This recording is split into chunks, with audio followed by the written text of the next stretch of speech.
This is the Voluntarian podcast with your host Abe Collier, based in Odessa, Ukraine.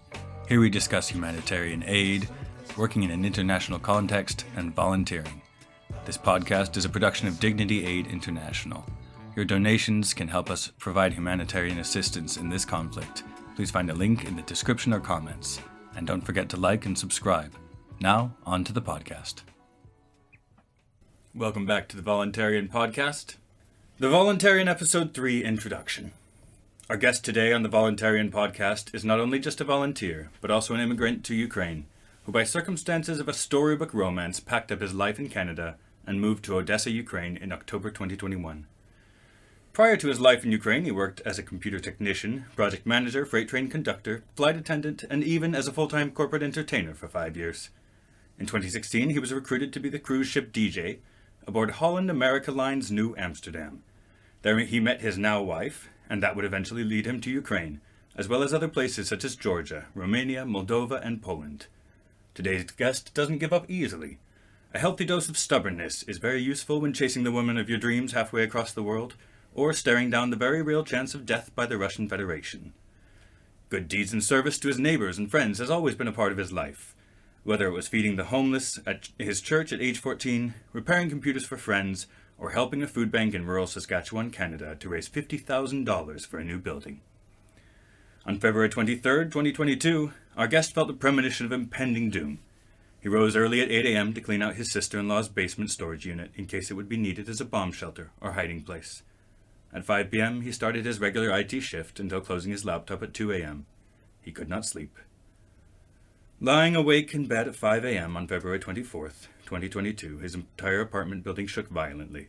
It could only be two things: a mild earthquake, or the impact of a Russian missile kicking off the full-scale invasion of Ukraine. Please welcome Eric Fairlie. Eric, welcome to the Voluntarian Podcast. Nice to have you here. Thank you so much. It's a pleasure to be here, and thank you also to all the people that support Dignity Aid and for doing this. So, yeah. I am also grateful. Yes, excellent. As you see, Gary. Gary's another friend of mine, close friend of mine. Eric and I have known each other for a year, more than a year now. October 2022, I think we met, Eric might have been the first person I talked to who lived in Odessa, a Canadian, as we discussed. He has some notes. We're going to go off the cuff and see what we cover. And sure. Just so grateful that you came on, Eric. For sure. And I think probably the most scintillating details people want to know is what was it like living in Ukraine in those first few minutes and hours and days. And I'm really excited to tell that story. I've actually told it to a few other people before, but they all never published the interview. So maybe it was a little pressure. Maybe. No pressure. Yeah, I'm just kidding. Yeah. When we say we'll publish, we will. Yeah, exactly. So anyways, and I think it's important for people to know not necessarily what the perfect story is and the ghosts of Kyiv and whatever you saw on the TV. Like, I was there living it, and yes, I live in Ukraine, and I love Ukraine, and I'm very proud to be here, but I also am not afraid to be a little critical at times. So hopefully we can get into that and why I feel so involved to be here helping, and very proud of the last 2 years to collectively with working with people like yourself and other charities. I started working initially with Kolatsi Monstra very briefly, just a very short time, first few days, then started helping out Manifest Mira more often. We helped, I think, over 120, I was involved in helping over 120,000 Ukrainians. So I never expected that that's where the first few minutes and hours would lead, but I'm very proud of what was accomplished. So let's get started. Of the building shaking. That was a horrible feeling. Absolutely. Like, to be, just lying in bed and like, when will I sleep? And feeling something is going to happen. Something's going to happen. So all day you've been feeling something. You couldn't sleep the night before. You only got 4 hours of sleep. And then New Year's time, people were setting off fireworks all the time. It's like, so you hear bam, bam, bam, bam, but it never included the shaking, complete shaking of your house. So if anyone wants to know what a cruise missile feels like from a long distance, I don't know where, if it's like an earthquake, it shakes. It's just scarily unusual. Anyways, I tried to say, oh no, it must be someone with fireworks for a few minutes. Try to tell myself, no, it was no danger. But then about 10-15 minutes later, I opened my phone and the first moments of footage in Telegram started coming of people publishing, like, this is the view from my balcony. There's an explosion in from my balcony. And just I started getting into my action plan. I actually, when I came to Ukraine, in my mind, I prepared myself when I got on the plane and left my hometown of Calgary, that I was walking 50% into a war. That was in October when I stepped on the plane. And then when I got here, everyone around me was like, no, everything's going to be fine. So guys, like, you might want to get prepared. Like, you got to make your decision. With my relatives at Christmas time, I was openly talking about, do you have your passport in order? Or what is your decision as a family? We need to discuss this now. When this goes down, and hopefully it doesn't, but if it does, are we going to stay and fight, or are we going to flee? What's our meeting place? And everyone thought I was loony. So I've always been kind of one of those people that trying to look ahead, anticipate the future, and be very prepared for it. So I had packed my bug out bag, as people say in the United States, I think is like a bag for when everything goes wrong and you need to run away. So I had actually already done that. I kind of like rehearsed what I was going to do. I'd even thought through my head about if I had to walk to the border, where was I going to walk? Which route was I going to take? I'd rehearsed where I would even possibly get to a safe place with a friend. We had a drop key, and everything was very much in place. And that's, I think, my line of thinking, the way I've always been raised. And I guess in Canada, when you're I worked outside in like crazy elements. If you're not prepared, you will die. And I approach like a survivalist. Now, when flash forward to a few minutes after the big boom, I woke my then girlfriend, now wife, and said, like, something's wrong, and I think the invasion has started. I started putting messages out to a friend of mine. He asked me, he's an American who was living here in Odessa. He said, Eric, whoever's the first person to find out something happening, let's message each other and we will meet up.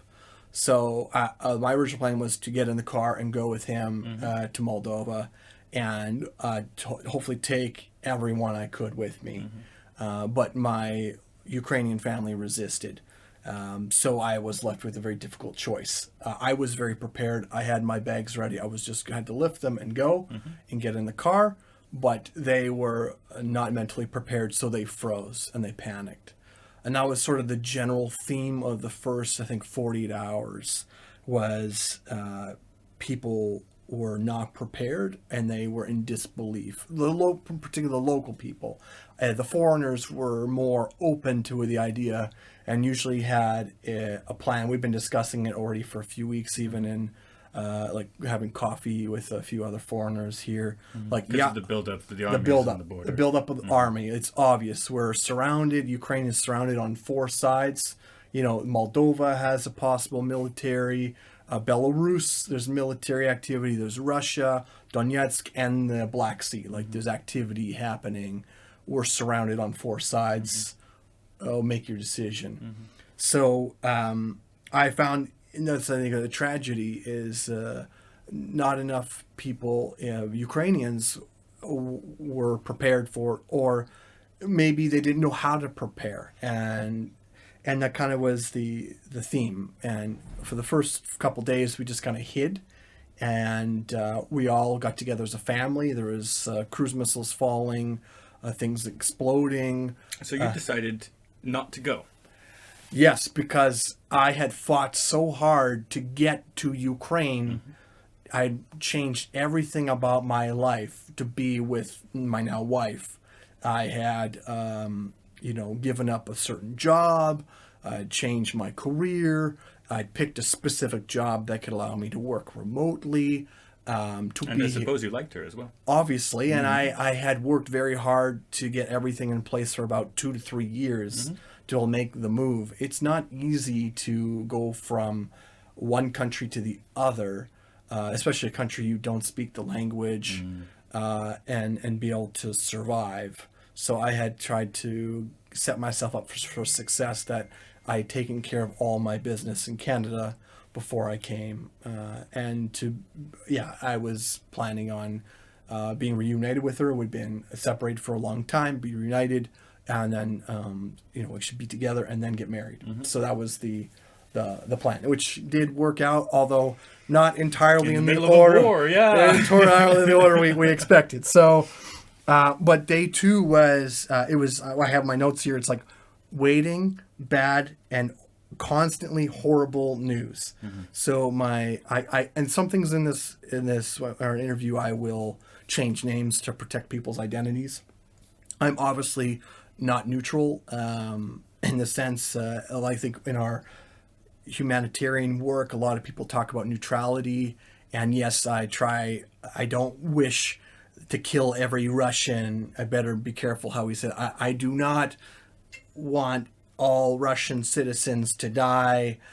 Like, that is, I would like that nobody dies, and I would like that there was no such situation as we find ourselves in here, but this is what we find ourselves in here, mostly due to the actions of the Russian Federation, and who, in a sense, my life was directly threatened, and thanks to Ukraine and other international partners, I am still here. I think if Ukraine did not have any support, it was all by itself in the last few years, I would be dead. I would not be talking to you here. We all expected in the first day or second day that there would be tanks rolling in the street and that there would be no more Ukraine. And a lot of people, like I said, they weren't prepared, but a lot of people also were kind of really unsure about what their neighbors would do, because there was this sort of like a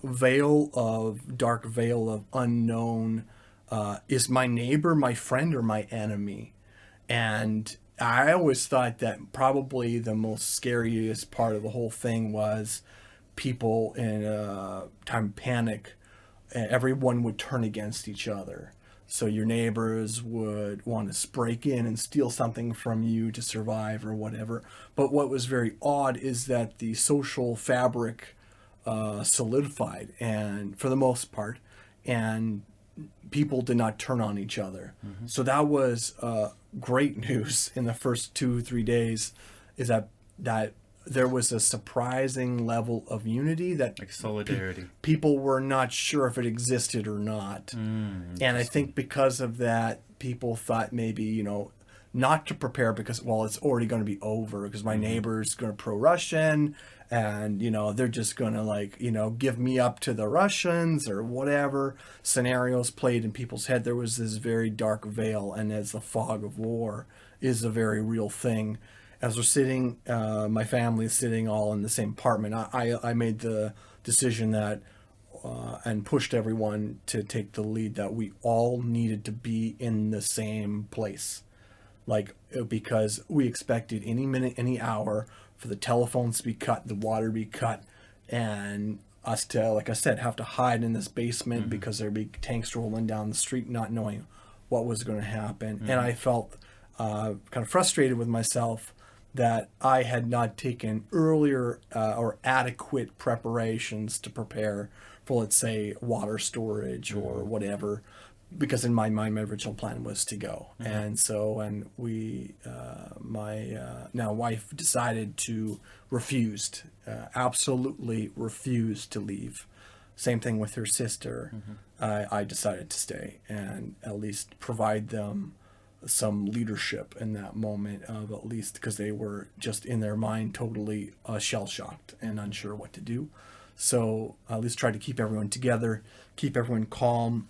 And by the second day, we started getting really terrible news about Mariupol, which is where some of my wife's relatives were living.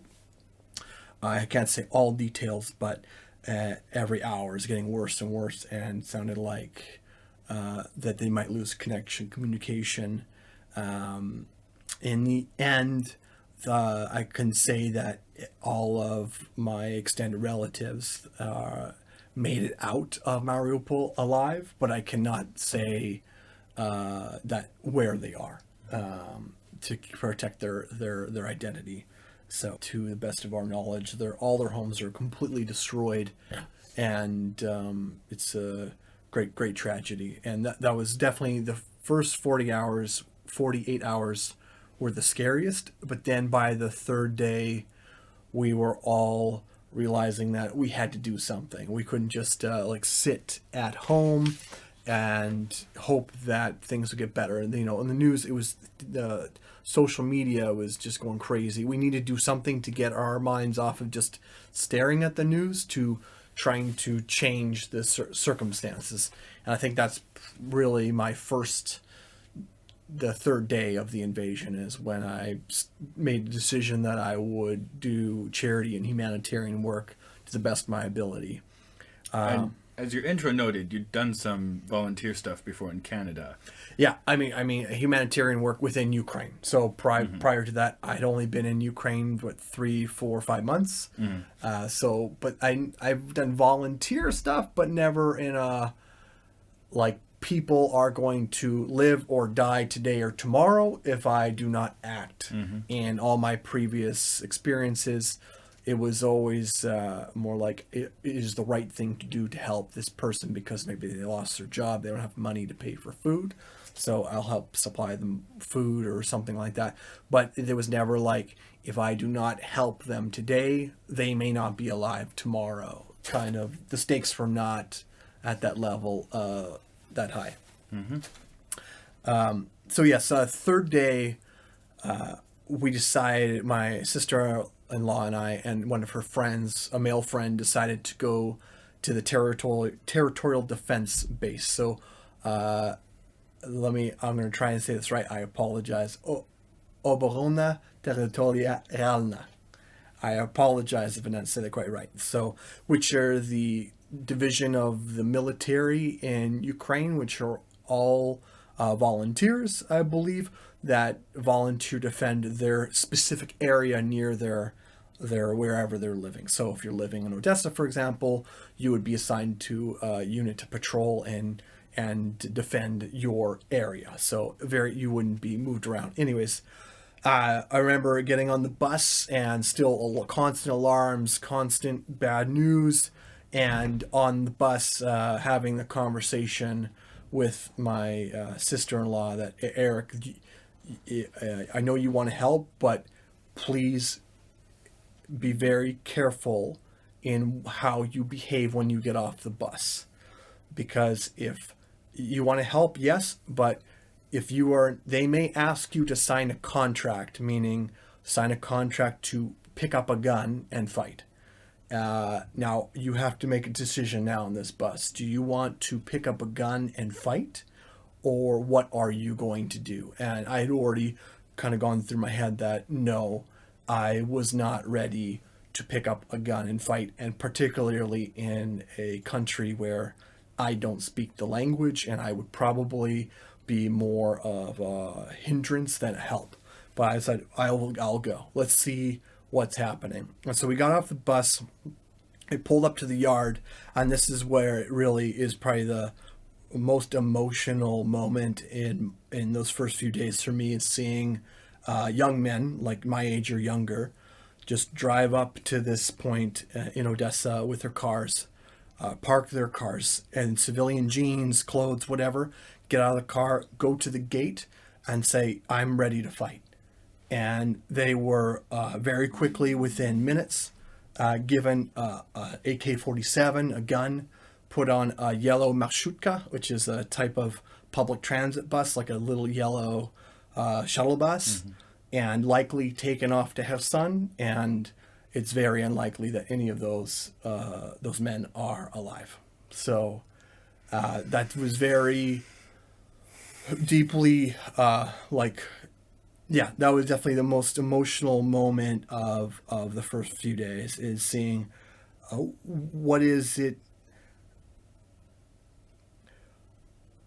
that there are people around me that are just normal civilians, but they are willing to go and against very unlikely chances of survival and fight for their homes and fight for their families in a self-defense. Everything is self-defense here. And it was just madness. So we were eventually at one point let into the gate to speak to someone, and this was like not an official base, because they were trying to move all their bases around to avoid being targeted by missiles or whatever. So they were in real time setting up a new military territorial defense base, and it was mostly like a storage old office before. I offered to help try to like move furniture and everything, but again, I barely spoke anything. I like 3 or 4 words Russian, and I very quickly was just like, I was going to get myself hurt or someone else hurt, because just even like lifting a desk, it was like move there, and I couldn't quite even communicate something as simple as moving furniture. But I still went to the lady who had like a list of the skills that they were looking for, people that could help. And my sister-in-law translated for me, saying, yeah, this is my brother-in-law, Eric. He is prepared to help in a non-combat role. He doesn't speak any English, or he doesn't speak any Russian or Ukrainian, but he's ready to help. He speaks really good English. He speaks excellent French. He's willing to help. And the lady said, I thank you so much for offering to help my country, but we don't have a position for you. And I went outside and just seeing that like the army trucks were coming in and out. They're trying to move supplies in. And one thing that stuck with me to this day when I talk about preparedness was that all of the trucks were not palletized. Now, maybe if you're a viewer not in warehousing, you wouldn't make sense. But basically, everything in the back of the truck was loose. I'll say water bottles, for example. Whatever. You have a water bottle, and it's one at a time put in a truck. There was no forklift. There was no equipment. There was no organization in terms of efficiency. Yeah, I've actually heard that the palletization problem is also an issue for the Russian military. Yeah. So maybe a cultural thing. Yeah. Interesting. I want to take a small tangent Sure. here, actually. One thing you've mentioned a few times is Russian and Ukrainian language. Yeah, for sure. Any quick thoughts, in the context of the invasion or in the context of anything else, on some of the difficulties posed by the Russian-Ukrainian? My understanding is that the linguistic challenges. Yes. Because most of the southern region and the eastern region of Ukraine Yes. have typically spoken Russian. Ukrainian is now the patriotic thing to do, understandably. Yes. But, people spoke one language as a child. Any thoughts on that and the difficulty of navigating? Yeah, thank you for asking that. And my answer usually is not a very popular one to the Ukrainians. So I'm Canadian. So I come from a country where my family spoke only English, but I'm raised and went to school to speak the second official language of Canada is French. So I speak English and French. And, it's not a recent history, but a few hundred years ago, Anglophones and Francophones in Canada killed each other over language, religion, all sorts of stuff. And so, yes, the English, in the end, won out that conflict militarily, but the social ramifications afterwards through the ongoing centuries was let's make sure that people do not feel they are discriminated against? Not discriminated against, but like forced to forbidden from speaking the language that they prefer or their mother tongue. Mm-hmm. So the kind of middle ground in Canada, not saying that's all applicable to all countries, all political situations. The middle ground in Canada was that we'll recognize French as the second official language of Canada. And now there's even more openness to even Inuit and native languages. That might be a little more difficult. I think the argument there is preservation of languages that are dying out. And you know, like that's I don't want to turn this into a Canadian politics podcast, but there's something to maybe be learned there, and that what's more important to be united by your identity of your values. Mm-hmm. Your values. You in Canada, people chose to commonly, rather regardless of language, to be united by freedom. It's a big liberty, democracy, those types of themes of values, rather than united or divided upon language. Mm-hmm. And now occasionally there's a few politicians that now poke at the language thing for whatever reason. There's a separatist party in federal parliament in Canada for Quebec, for the French speaking. But I think most people have kind of come at a point where the language is not a big deal anymore. We will work through it, and yeah, let's not kill each other over language. Mm-hmm. So I think that's my usually recommendation to people of Ukraine. Right now, it hurts. I can only imagine how deep it hurts that your neighbor would want to kill you and take you over. For sure, like absolutely defend yourself. I have no issue with that. But on the language front, let's not forget about your people around you. If Southern Ukrainians, yes, tend to historically speak more Russian because they were part of the Russian Federation, Russian Empire, Mm-hmm. Russian Federation historically, hundreds of years ago. And so it's more propagated here, but not to discourage someone from speaking one language or the other. Now, officially, I recognize in terms of parliament and law and a legal system that it is more practical to have one. And even in Canada, there's I think some old study somewhere that the cost of having a second official language is very expensive. It takes more time. Mm-hmm. It's an additional work to make work at an official level. And whatever the case of what Ukraine decides to do, if they want to have, as they do, their legal code in Ukrainian, I think that I don't see an issue with that. I think that's how it works right now. A lot of people in the South, all the law is in Ukrainian, but people, all contracts exactly. But day to day, people speak or read and write in common conversations in whatever language they choose. We will see on that one. Tough question. Well, we'll see. Yeah, I don't say I have all the answers, but nobody does, for sure. But I don't. If someone speaks to me, I don't speak obviously well. I don't speak a lot. But if someone speaks to me in Ukrainian or Russian, to me, for me, it's more important. In my case, I can just communicate with them at the most simple level. Like, could I pay for my lunch, please? Like, yeah, we're working on it. Yeah. I wanted to make sure we covered your thoughts on the humanitarian response in Ukraine. Yeah.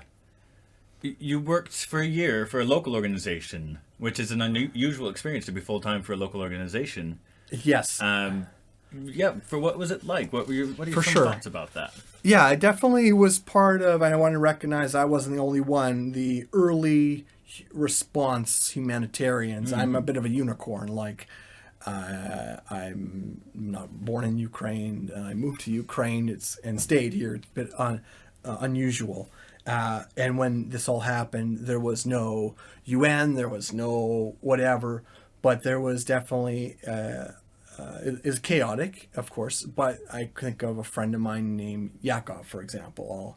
He's one of the first people I think of that he moved to action immediately, and there's many people like him that drained all their savings, and went into action. They bought ambulances, they bought medical supplies, they started evacuating people, whatever the risk, whatever the cost, to get people to safety. And that was... I know a number of people who had the Yes. same story of expending all of their savings at the beginning of the war to try to help. Yeah. Incredible. And those people in the first 30, 60, 90 days are the unsung and often not mentioned heroes.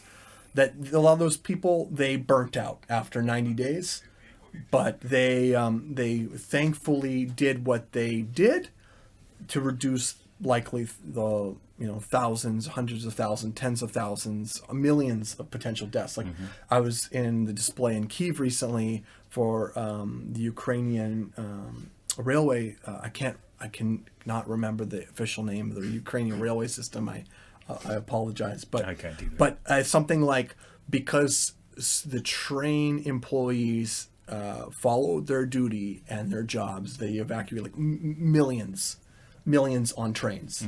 And it's very important that we recognize those people. No, the Ukrainian railways are a real blessing to have in this country. Yeah, and it wasn't the UN. It wasn't a lot of things does go to the United States and the United Kingdom and other countries around the world for providing defensive weapons for Ukraine to slow down and stop, to the most part, the worst of everything that could have been. But it was really those individual collective individuals that acted as heroes at all expense that people are alive. And I remember having many conversations with Yakov, for example, of him like, I'm going to Kherson right now to evacuate a Jewish lady who's a survivor of the Holocaust, survivor of the Holodomor, survivor of the Holocaust, and now the Russians are so one more time they're coming after this poor lady. Something terrible, major tragedy is ready to strike her life. But I think he went and evacuated her, got her out safely. And it was many people with those stories where they just didn't come to light. But those are the real people that we need to thank. So, yeah, the UN showed up. I think I even wrote it in my journal 100 days later or something like that. 100 later, like one or two people. But yeah. So you worked with some of the big UN affiliated agencies. Some of the big INGOs quite closely. Yeah. What was your impression of them? So, good, bad, ugly? I was very proud to be kind of the middleman. Like, I was helping the local entities, particularly Manifest Mira, for the first year, where I had the view of sort of the outside world, the international world, and I could speak English natively, which it was actually an incredibly useful skill in those first 100 days, because I recognized that the funding to help the volume of people that needed would likely come from the international community, the English-speaking world, and even myself. Like, I drained my savings very quickly, and I did everything I could to, feed the grandmas in my neighborhood. I remember seeing people, for example, the first week, the bank, Privat Bank, or the Bank of Ukraine, I think the Bank of Ukraine to be specific, just like stopped working or something. So, or the banks were closed, so seniors couldn't get their pensions. They got paid, but seniors couldn't go to a bank machine and pull out the cash to buy groceries. So they were literally in line trying to piece together a few pennies to buy a loaf of bread to tide them over 2 or 3 days, hopefully, until the bank opened. So there's a few cases where myself and my wife actually intervened and bought groceries for people just locally. So, and that's what my philosophy generally has been, even going back many years, is that I've witnessed the closer you are to people, the more quickly and you can solve their problem. So, for example, with this lady at the grocery store, to solve her immediate hunger was, like $20, right? $20, and I can help her now.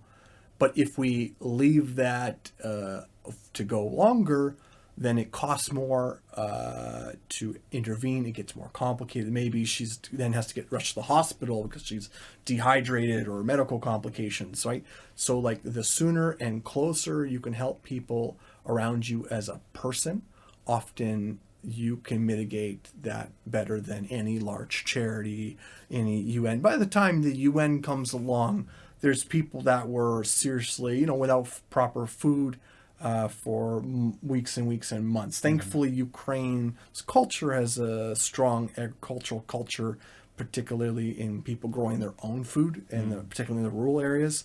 And they have the open air bazaars and markets where people freely trade or sell, whatever it is. It could be food, it could be goods. And that actually saved people huge, like that the market just kept working. There was not there are big supermarket chains here, of course, in Ukraine. But I think if I look back at Canada, if the same problem had happened in Canada, where somebody invaded Canada and we only have the 4 major supermarket chains and they just stopped working because they all rely on long distance logistics, people would starve en masse. Whereas here, because the small businesses kept working, everything was people more trade and buy from each other in small groups. Things kept working. So yeah, if you needing food, is someone in your family able to help you quicker? I mean, probably realistically, your brother could help you faster than someone at the UN office. So I think I'll just preface my next the next segment on that point is I would always encourage people, if you help people directly with as few complications as possible, that is the ideal way. So how did I get involved with Manifest Mira? And I was involved as their director of international partnerships because I recognize that partnering with larger organizations from outside of Ukraine would solve the funding and the resource problem. So Ukrainians are extremely motivated to help their country and do everything they can to reduce the harm that has been done and the suffering done by the Russian Federation by their military action and invasion of Ukraine. And very resourceful, I would say, in using what they do have. Yes. So I just by complete chance one day, I'm not going to go into details, walked into a warehouse in Constanța in Romania where I met Ina Bilus. She is the executive director of Manifest Miru or Manifest Mira. Excuse me. And very quickly realized that with her, I could have some impact. I just had this gut feeling that Ina and I could somehow work together, and she had some very simple problems she needed help with. The first one that was on her desk was, Eric, can you write me a policy? I have a donor that is ready to give me so much money to buy food for people in need.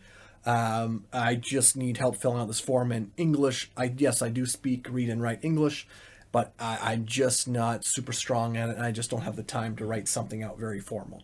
So I said, sure, no problem. And within, not that day, but I think about a week went by, I was busy with my other regular work. I was still working a full-time job.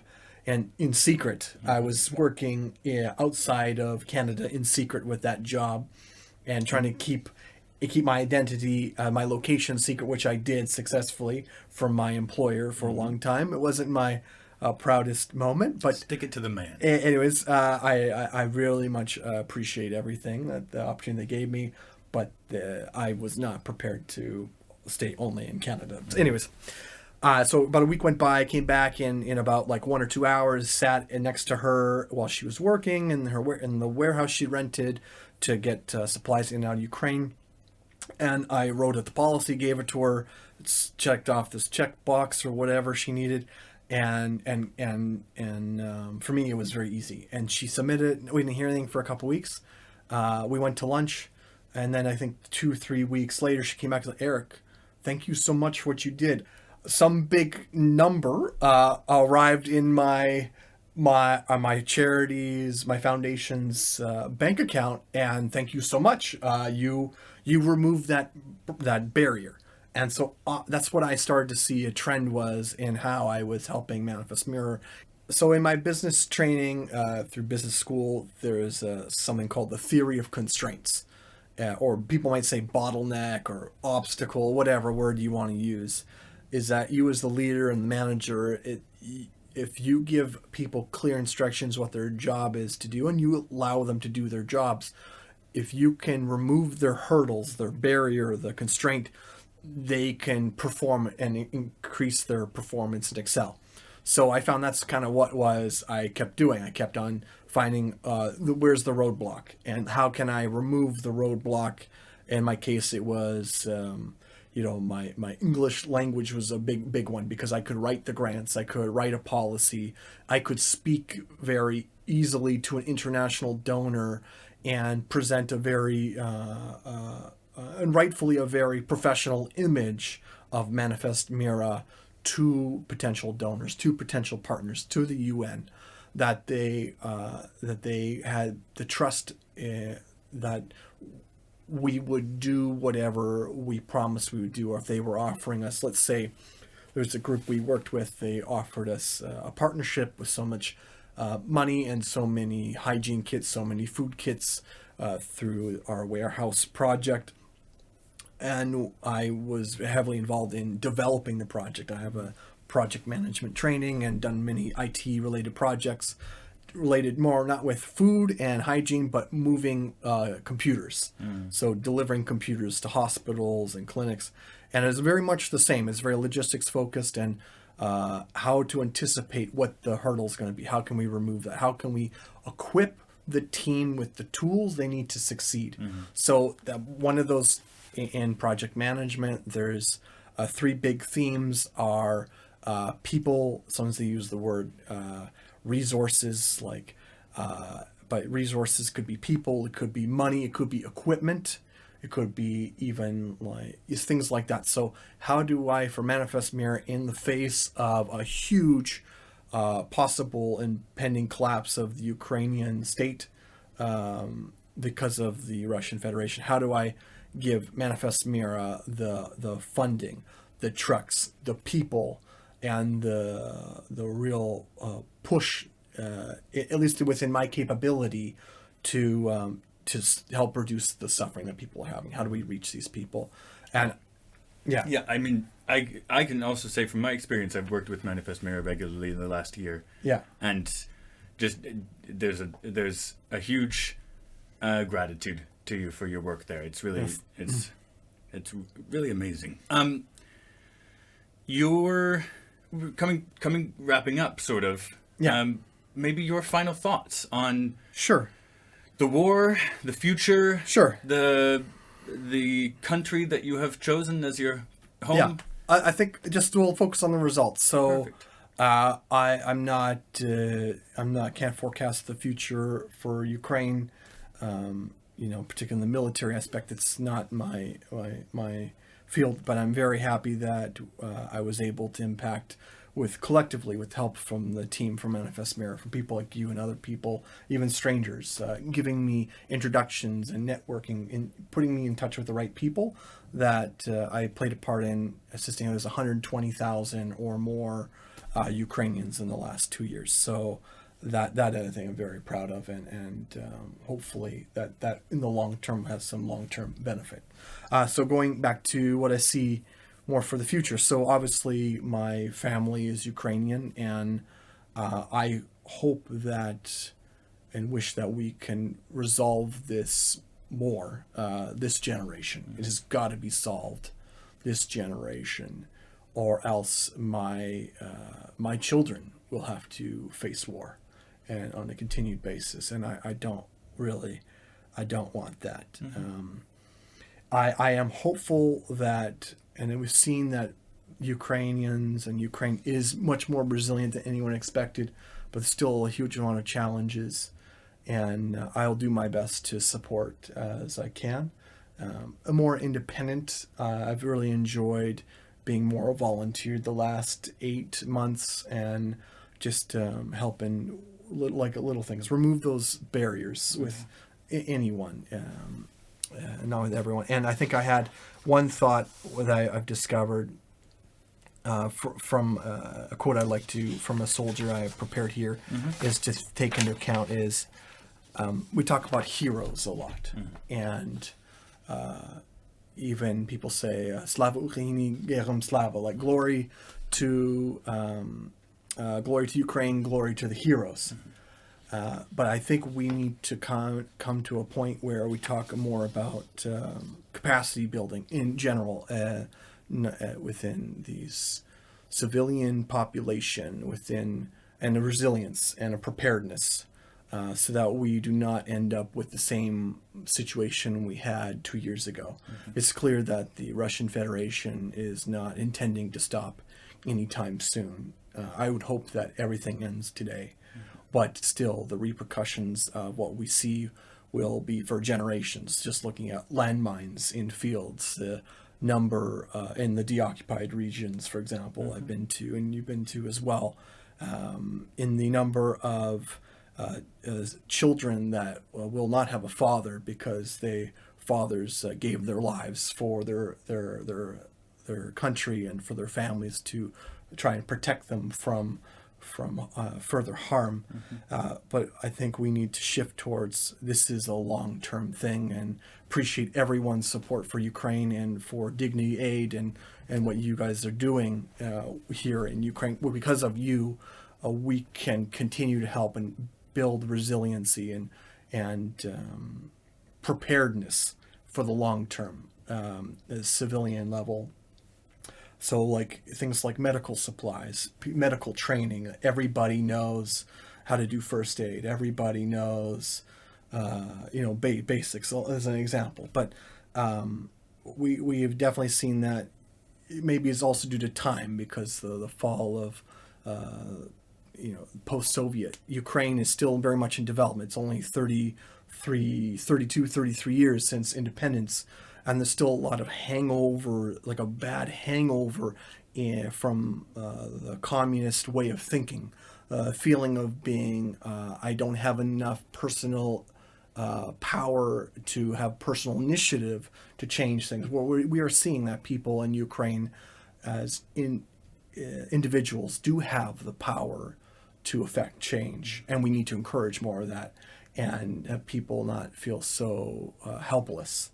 Or I think, like I said, back to the first part of the interview, was people weren't sure if they could trust their neighbors. Like, are you going to, give me up to the Russians? Are you going to be fighting me over, getting food out of my fridge when the invasion happens? People were unsure, but now it's certain that Ukrainians are very much united. There's a few people on the outliers, of course. There'll always be a few, but the most 99% of Ukrainians want Ukraine to be independent, want Ukraine to be free. And I want that for them as well, and I support them in that. But we need to make an environment where people are prepared, so that the